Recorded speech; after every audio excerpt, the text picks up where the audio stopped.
This is our crew patch. I'm sure it's familiar to most of you. Here we are the night before launch. We actually had one dry run or dress rehearsal the day prior to launch. The weather wasn't quite good enough, but undaunted, we set out the next day. This is a beautiful sight. Here we are in the suit-up room on the morning of launch. Here I am adjusting my microphones. Here's Brian. Next, G. David. Everyone you can see is really anxious to go. Here's Nancy. You see a little hello here to her daughter. Here's Jeff, in very high spirits, as is Janice, very eager to get on with it. Once our suits were all checked out and confirmed that they were all operational, we headed out to the pad. This is always a fun time. You go out, you know you're always going to be greeted by a lot of folks at the end of the ramp there, people that you're friends with. A few hours later, when it's time to go to work, of course, the main engines start, and the boosters light, and the STS 57's on its way.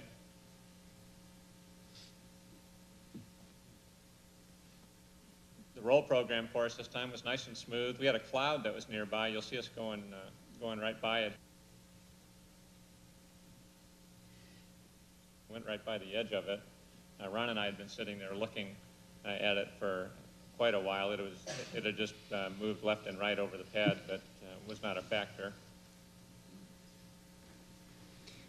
Shortly after takeoff, you can see the shock wave here on the vehicle. Janice and I rode on the middeck, and the two events you really feel other than the initial takeoff is when the SRBs separate after about 2 minutes. We can feel and hear the sound of that separation. And then we go for another 6.5 minutes on the main engines, and one of my real great pleasures was my first sight of the Earth when I got to go up to the flight deck to participate in the external tank DTO photography. I handed David a camcorder, and he took these great pictures of the tank floating away, and I was using an F4 to take stills.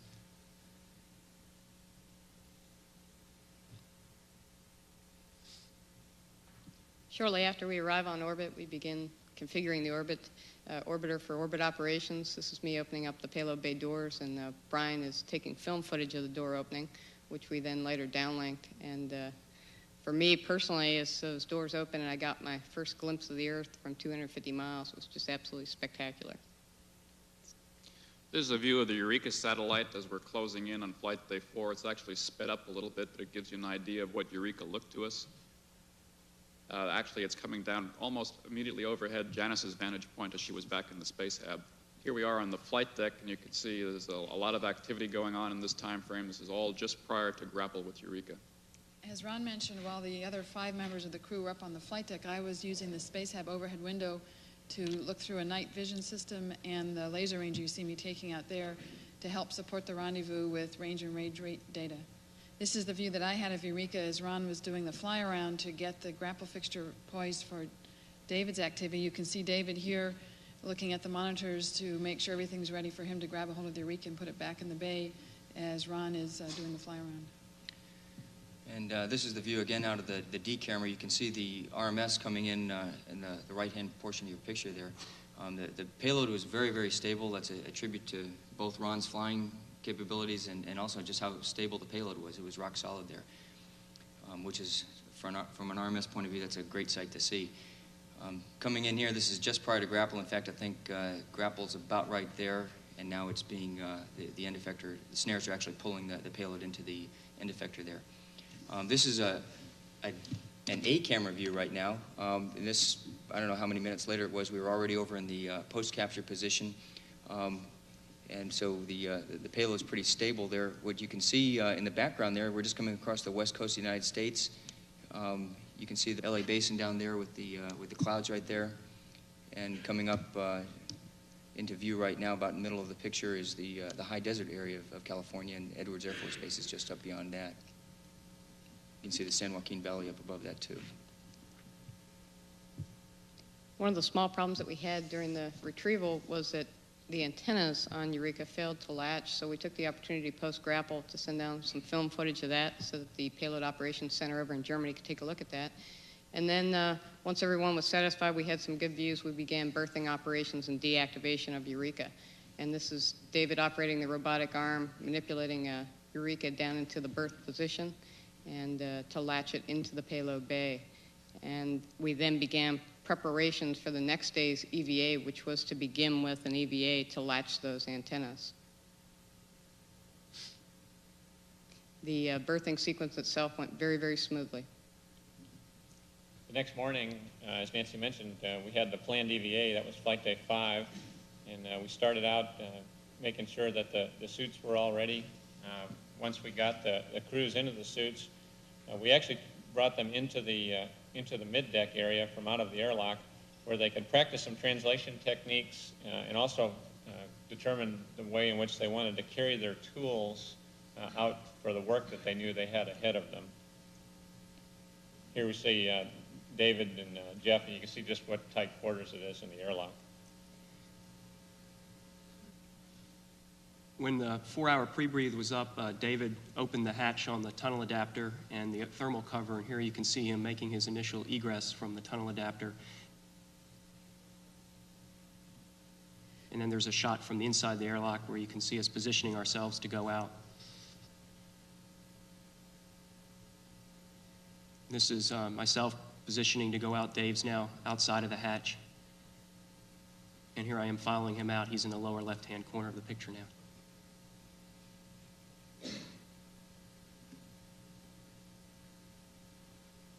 First task that we had to do was to basically set up the work site so that we could go work on the Eureka antennas.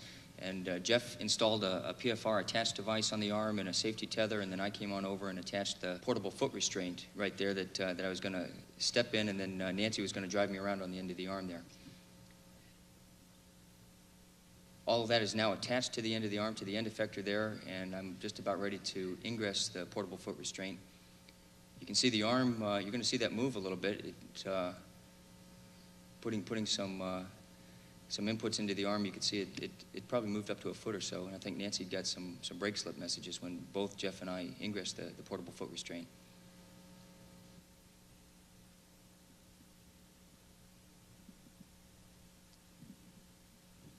And then from there, Nancy drove me on over and positioned me in front of the Eureka. The latching into the antennas while Eureka was berthed in the payload bay was one contingency that we really hadn't trained to. So overnight, the RMS and EVA folks worked very hard to send us some good procedures that they uplinked in the morning. And that involved manipulating David over in the middle of the payload bay and putting him right down between the chute payload and the Eureka payload to push on the antenna. We first went to the first antenna, which is the forward one. Here I am manipulating him back to the aft antenna, and he's going to push on that antenna while the Payload Operations Center commanded the latch. Jeff was absolutely invaluable to us. You see him over on the side. He was our eyes out in the payload bay to determine any clearances. The Eureka portion of the EVA took just a little bit less than 2 hours, and from that point on, we pretty much went into what we had planned as far as our DTO was, and that involved 3 major objectives, the first of which was what we called mass handling. And in this case, I was on the end of the arm and I was carrying Jeff, and we were simulating Jeff was just being basically a 500-pound blivet. And I was using Jeff to simulate maneuvering around a large scientific instrument that we might have to do on future missions. Yeah, he acted as blivet very well. While we were doing this, Nancy would maneuver me forward and aft in the payload bay, as well as up and down out of the payload bay.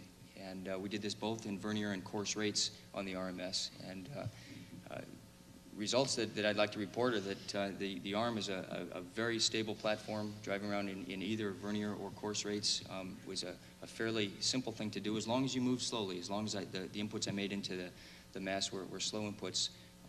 It was very, very controllable. You can see here me rolling Jeff around just a little bit. From there, we went on and we did some fine alignment, and again, we found the same results there. As long as you move slowly on fine alignment, you can align things very precisely. After the fine alignment task, David and I switched places on the arm, and I was going to do the third task, which was the high torque task. The idea behind this was being held in the foot restraint on the arm to go down and use a torque recorder to torque on some bolts, which is what I'm doing here, that were held, a bolt that was held on the sill. And the idea there was to look at the reaction forces and how the arm moved as we put those inputs into the bowl. And that turned out to work very easily, very much like our wet F training, and seemed to be a very easy operation to do while you're held in the foot restraint. The other major payload we had on board was SpaceHab. This was the first flight of SpaceHab. It's a commercial module connected to the crew compartment by a tunnel. There's a hatch at either end of the tunnel for ascent and entry, and you see David here opening up the hatch on flight day 1 so we can get SpaceHab ready for experiment operations. It flew uphill powered because some of the experiments required temperature control and monitoring, but there were a number of systems that had to be started up on that first day to get ready for use. You see David here on the forward wall of SpaceHab where the SpaceHab subsystems equipment mostly was, getting things ready to start operations. This is the tunnel, going down the tunnel that was connecting the two parts of the SpaceHab and the orbiter.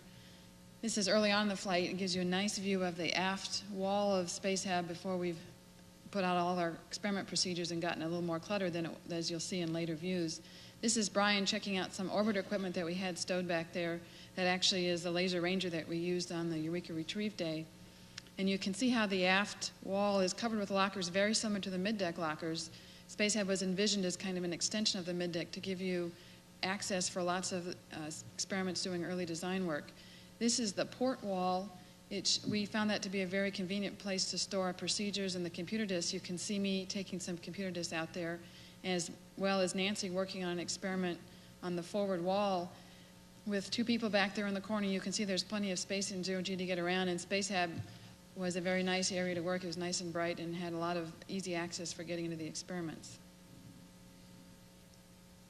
The starboard wall, SpaceHab has the capability of putting racks in. You see Jeff here working at the rack, which had a workbench on it and some foot restraints. It was very handy for performing experiments, and you saw me working on a computer. We also had some experiments in the mid-deck. This is Ron working on one of our protein crystal growth experiments, adjusting the focus for some photo TV we were taking of it. We flew a lot of computers on this flight, and this is an experiment tools and diagnostic system, which is basically checking to make sure you can do some IFM on baseline equipment. This is a liquid encapsulated melt zone, and by encapsulating it in a liquid, they were hoping to grow very pure crystals. And this is Jeff also operating an experiment called CGBA, which involved mixing the fluids together, and then you'll see him shake the fluids here in a second. And these were mostly all biological samples that he was activating. One of the experiments I ran from the mid-deck was called SCG for solution crystal growth, and we're stirring some solutions here as a precursor to another experiment that grew some ceramic crystals. Here's just a quick shot of one of the things I did one day was to solder a circuit board, the idea being to look into how feasible it is to do on-orbit repair of electronic components. Another thing we were doing back in the SpaceHab was we were actually looking at an experiment that was looking at how feasible it is to grow plants in space, which is something that we figured we'll have to do in the long term, and that's what Nancy was doing here.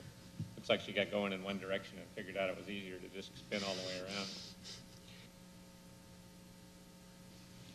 Another experiment that we carried called SHOOT, which was superfluid helium on-orbit transfer, was operated from a PGSC on the flight deck. Janice and I worked with that PGSC, and Brian and Ron coordinated the burns. Here you can see the cryogenic dewars for the superfluid helium on the MPES structure. The idea behind this experiment is to study the transfer of cryogenic fluid for future servicing of satellites. The other secondary that we carried on the mid-deck called FAIR is a fluid transfer experiment between 2 tanks to study future design of propellant tanks. This particular one is very similar to the design that's planned to be flown on the Cassini probe that'll go to Saturn at the end of the decade.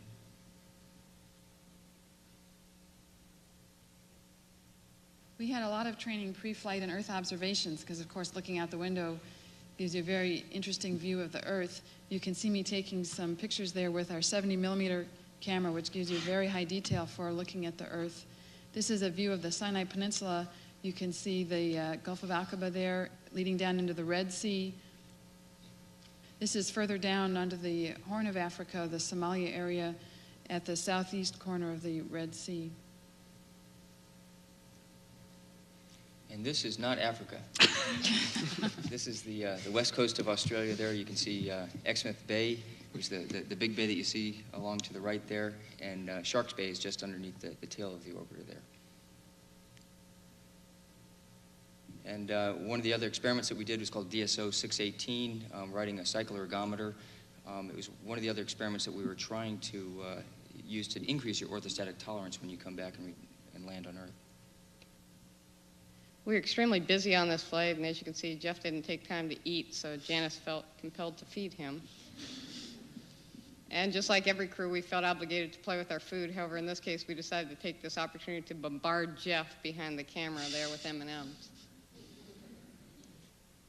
One of the other things that we flew was a bear for the drug abuse resistance program, a DARE bear. And his little t-shirt says DARE to keep kids off drugs. And he got pretty good at translating across the middeck.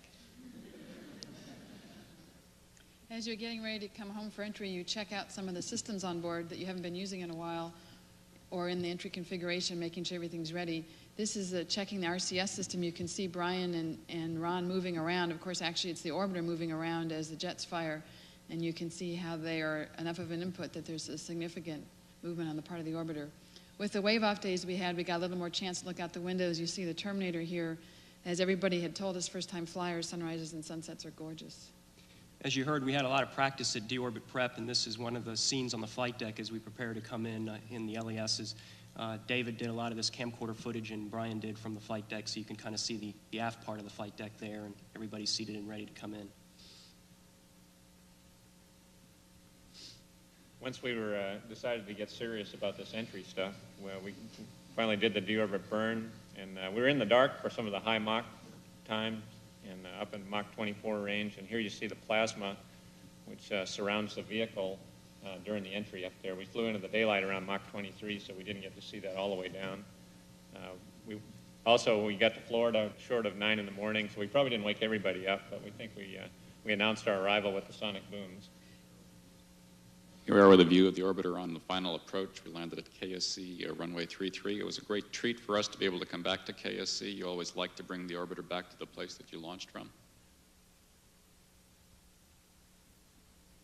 Here's a view taken from the STA, the shuttle training aircraft, as we approach the runway. The wheels are now down, just crossing the underrun, crossing the threshold to the runway. And now we transition to a view looking down the runway. There's touchdown. If you look for them, a brief flash here at the tail. There it is. That's the drag chute beginning its deployment sequence. You can see the drag chute coming out on the side view. There's the shuttle training aircraft flying with us, and the vertical assembly building going by in the background. There's nose gear touchdown. And now a picture looking head-on at the orbiter from the other end of the runway. There's drag chute jettison. You can see it comes almost straight down.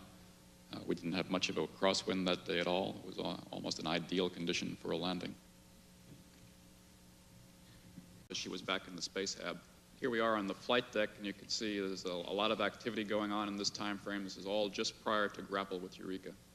As Ron mentioned, while the other 5 members of the crew were up on the flight deck, I was using the space hab overhead window to look through a night vision system and the laser range you see me taking out there to help support the rendezvous with range and range rate data. This is the view that I had of Eureka as Ron was doing the fly around to get the grapple fixture poised for David's activity. You can see David here looking at the monitors to make sure everything's ready for him to grab a hold of the Eureka and put it back in the bay as Ron is doing the fly around.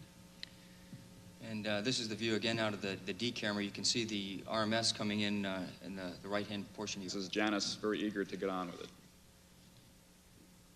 Once our suits were all checked out and confirmed that they were all operational, we headed out to the pad. This is always a fun time. You go out, you know you're always going to be greeted by a lot of folks at the end of the ramp there, people that you're friends with. A few hours later, when it's time to go to work, of course, the main engines start, and the boosters light, and the STS 57 is on its way.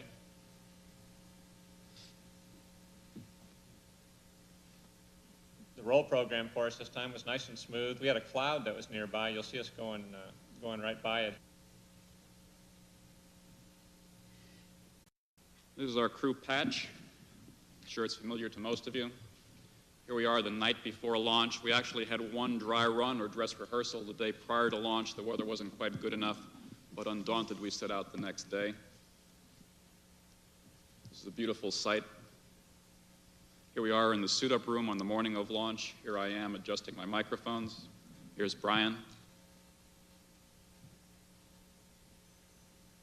Next, G. David. Everyone you can see is really anxious to go. Here's Nancy. You see a little hello here to her daughter. Here's Jeff, in very high spirits. Went right by the edge of it. Ron and I had been sitting there looking at it for quite a while. It had just moved left and right over the pad, but was not a factor. Shortly after takeoff, you can see the shock wave here on the vehicle. Janice and I rode on the middeck, and the two events you really feel other than the initial takeoff is when the SRBs separate after about 2 minutes.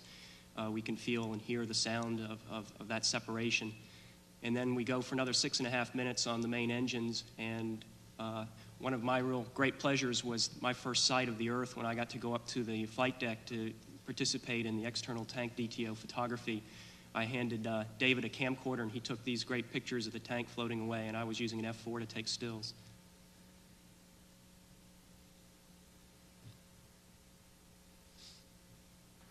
Shortly after we arrive on orbit, we begin configuring the orbiter for orbit operations. This is me opening up the payload bay doors, and Brian is taking film footage of the door opening, which we then later downlinked. And for me personally, as those doors opened and I got my first glimpse of the Earth from 250 miles, it was just absolutely spectacular. This is a view of the Eureka satellite as we're closing in on flight day 4. It's actually sped up a little bit, but it gives you an idea of what Eureka looked to us. Actually, it's coming down almost immediately overhead Janice's vantage point.